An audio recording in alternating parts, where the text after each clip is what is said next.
Hello YouTube, today we're going to talk about something that is sort of related to fitness and sort of not, and that's been floating around the scene for a very long time. There are many things that within the realm of YouTube fitness and of online bodybuilding forums become urban legends, and this is one of them, where there's no real basis in science, and when there is, the interpretations differ. Some people will tell you it's great, some people will tell you it's terrible, some people will tell you it can cure any disease, and it develops this type of mystical aura that personally find very interesting.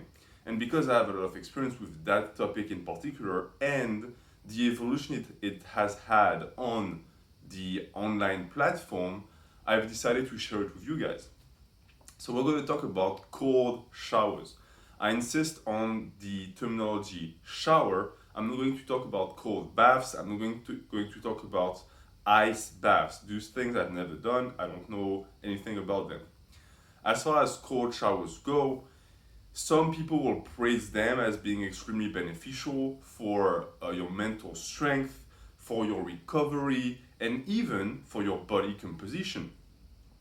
Other people will tell you that it's terrible because it damages the body's ability to synthesize protein, that it's going to actually promote inflammation because it's not letting the body regulate its temperature, it's forcing the body to go through extreme changes, etc.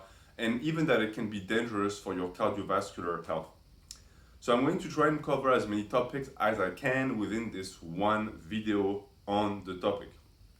So my experience with cold showers, as a kid and as a teenager, I used to take warm showers only until my football coach told me that after a good training session, if my legs were sore or heavy, I could shower them with very cold water, and it would make me feel better. So of course, because I was training like a maniac for football at the time, I did it immediately. But I would only do my legs. So I would put my legs in the bath and I would use the shower to just focus on the legs. I never did the full body. And then I left my country and I moved to a place, a location that is extremely cold, much colder than what I was used to the point where my body was not ready for that at all. And because I had heard so many horror stories about the winters here, I knew I had to do something to prepare myself. So I started taking cold showers. And at first, I was only taking them before bed. Basically, before bed I would take a cold shower and then go to bed. And I would do that during the warm month of summer, and I would stop during winter completely. I also started implementing that type of showers when I started lifting weights in a gym. So when I was around 20, after my training session, because I was already warm, I didn't want to shower with very hot water because it feels terrible. So I would wash off with the coldest water I could find. And I didn't really do that. I didn't have any goals. I didn't know if it was good for me or not. I didn't really care. But after a while, I started researching more and more on YouTube fitness, on 4chan, all that stuff. Parenthesis, if you want to research stuff on 4chan, know that 60% of the stuff that you're going to read on there is false, that some people post bad information there on purpose, and that a lot of the practices that people push on YouTube fitness originated from 4chan and were trolls. It was never intended to help people, it was just to have some fun. So be careful with what you read on there. But cold showers are discussed all the time on there. And so I started seeing certain benefits and I started applying them to me. And it's true that I personally find that cold showers help with recovery, especially if you have sore tendons. It feels much better after a cold shower. It feels like the blood rushes in there much more. And it has personally, for me, made a difference. Now, the thing with cold showers too is that some people will tell you that once you're done training, your tendons are full of blood and they're inflamed, but that's a good thing because then your body can go through the process of reducing the inflammation and making the tendons stronger. And the idea is that if you don't let the body do that, if right after the body is warm, after the training session, you put cold water on it, it's going to disturb its ability to do its thing.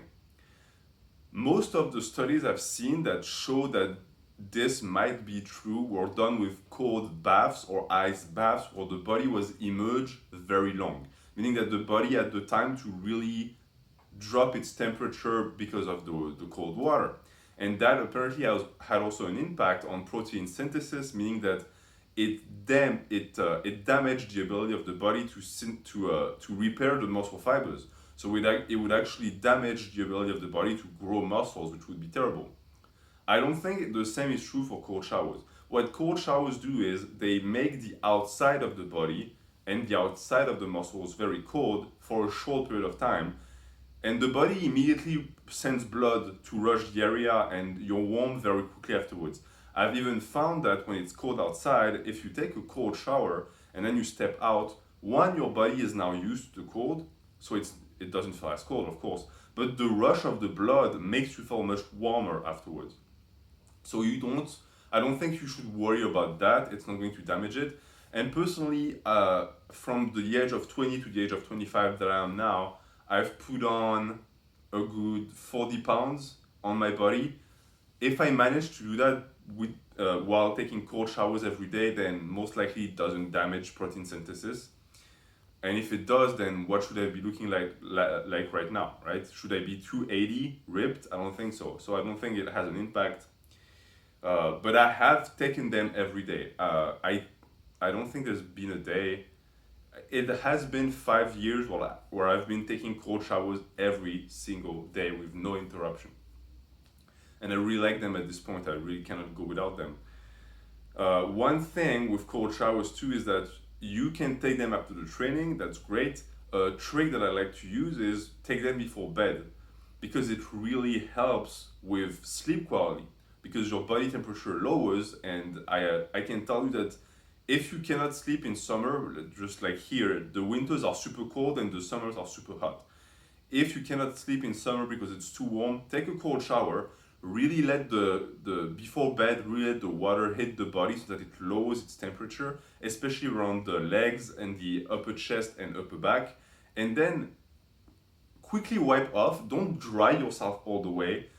Just don't be soaked and go to bed. You will fall asleep like this. And the quality of the sleep is going to be much better too. You're not going to feel suffocated. You're not going to feel like you're struggling, and you're not going to be sweaty in the bed. It's really going to help your gains in the long run if you make it a habit. If you want to apply that same strategy in winter, you can. I used to do that when it was below 20 degrees outside. I would still take cold showers. It's much tougher on the psyche, of course, because when it's cold, even if you have central heating in the house, it's still going to be much tougher than when it's very warm outside. So that's the general things that people discuss. Now let's talk about my intimate experience with them and some of the more out there theoretical aspects of cold showers. The environment in which you evolve has an impact on your body, on your hormonal profile, and on your body composition. The cold, or just existing in a cold environment, is going to consume more calories than when you live in a hot climate, and two, it's going to dictate the way your body stores fat. And that's where I'm not going to cite any science. It's just stuff that I've read, but apparently cold showers help promote what is called brown fat, which is a type of fat that usually gathers on the chest and the upper back of males. So what does it mean? It means that taking cold showers repeatedly is going to reduce the amount of fat you're going to store around your waist, because your body is going to prefer stocking the type of fat that apparently helps you fight off the cold. Why would the body want fat on these areas? Well, it's because it's the ones that protect the lungs and the heart. These are the ones, especially the lungs, that are the most affected by the cold. So if you have a nice thick layer of fat on top of it, it's much better. And if you think about it, as a bodybuilder, you would much rather have fat on your traps and on your upper chest than on your waist and on your gut. So that could be a good thing. Did I notice any difference? I wouldn't be able to tell you that I've noticed any difference because I personally naturally store a ton of fat on the chest and upper back. That being said, since I only started really bulking those areas when I was 20, and that the fat distribution started when I was 20, when I started the cold showers, maybe it played a role because I do take cold showers every single day. So maybe give it a try. If you have some stubborn fat, yes, you cannot fat reduce, but it's like a recomp. You can help and push your body in the right direction so that it stores fat where you want it, around the muscles, for example, instead of storing it around your organs or your waist. So that is something to try out for cold showers. And as far as the physical aspects, that's pretty much it, I think, for cold showers. Now, the very underrated aspects of them is the mental fortitude that they help build. You are going to find, just like with many things in life that are not super pleasant, when you start cold showers, it's going to be awful. Your body is going to have a fight or flight reaction to that. And you're going to start developing a sort of an anxious energy towards them, meaning that when you will be standing in that shower, waiting for the cold water to hit your body, your breath is going to get ragged. You're going to start feeling apprehensive because it doesn't feel good. When you start, it really doesn't feel good, especially in the middle of winter. So I would suggest you start low. The reality is that if you live in a house, the coldness of the water you can get, the coldest water you can get is not that bad. If you apply that logic with water that you found in a stream and that you're going to put on your body with any type of device to carry the water, be careful because the water that you're going to get that way is going to be much colder. So you're not going to have as much time to let your body get used to it. But once you are used to it, it's going to be a cakewalk. One thing that I advise you to do is start with the body and then do the head. You're going to find that when that cold jet of water hits you in the face, you get that fight or flight times 10. Like you get exhilarated. It's insane. It's like being dumped into the ocean. It's amazing. But at first it really feels strange, and you might even feel scared. Like you will feel fear, and you won't know why. It's because your body has very strong reactions to being blasted in the face, in the brain with very cold water. You might get brain freeze too. I personally don't get that for some reason. But yeah, progress to that. And the amount of time you should spend in the cold shower depends. After the training, I wouldn't stay in there too long. You just want to basically do a contrast shower where your body is warm and now you blast cold water on it for like a minute and then you let it warm up again. You don't want it to really get deep down to your bones. It's just a quick rinse. If you do it before bed, you want to do it until you start shivering a little bit so that the body is really cold and the fibers are really cooled down. I just mentioned contrast showers. It's personally what I like to do too is you alternate between very warm and very cold showers. Now, some people have pointed out that this could potentially be dangerous for your heart. Why? Because when you have cold water on your body or hot water, the travel of your blood, the way your blood is distributed in the body is completely different. When it's cold water, and that's I think you can verify that with science, but when it's cold water, your body protects the organs. So it takes all of the blood from the muscles and the extremities and it pushes it into the organs. This is why you get frozen fingers when it's cold outside. When it's hot water, it's the opposite. The body is overeating and it wants to get rid of the heat. So it sends the blood near the skin so that the heat can evaporate more easily and it leaves the organs. So when you do both of them quickly, the body is sending the blood all over the place. It's good for circulation, but it has been reported that it can be dangerous for people with a weak heart because the heart is the one pumping the blood. That being said, if you look at Scandinavian countries, if you look at Japan, they have a habit of going into very hot baths and then jumping into very cold water that is much more extreme than a contrast shower.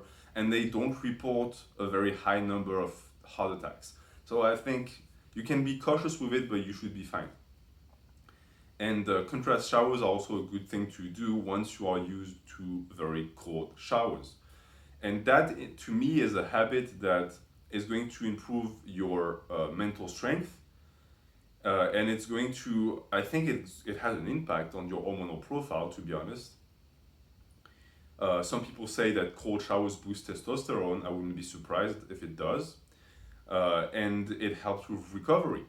And it's a good habit to develop. It doesn't cost anything. And it really is something that once you have built a relationship with it, you don't even think about it twice. And it's a really good hack and tool to have in your bag. So that's going to be it for that cold shower guide. If you have any questions, I will answer them in the comments. Thank you for watching. Have a good day.